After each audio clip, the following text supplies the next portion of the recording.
శ్రీ లలితా సహస్రనామాలలో నవవిద్రుమ బింబ శ్రీన్యకారి రదనచ్చద నామానికి మనం ఇప్పుడు అర్థం తెలుసుకుందాం. దేవి పెదవుల కాంతులు దొండపండులోని ఎర్రతనాన్ని, పగడాలలోని అరుణకాంతిని తిరస్కరిస్తున్నాయి.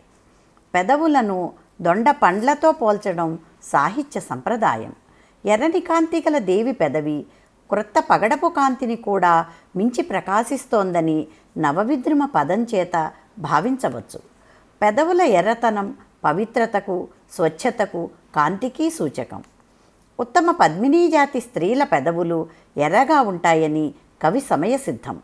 అలాంటి ఎర్రని పద్మరాగమణులను, దొండపండును తిరస్కరించే దేవి పెదవులకు లోకంలో సామ్యమే లేదు. పై పెదవికి విద్రుమం, క్రింద పెదవికి బింబం అని పేర్లు.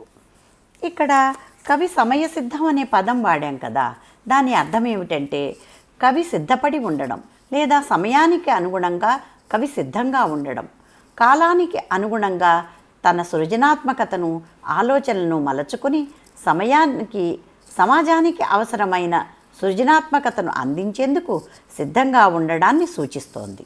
శ్రీమాత్రే నమః.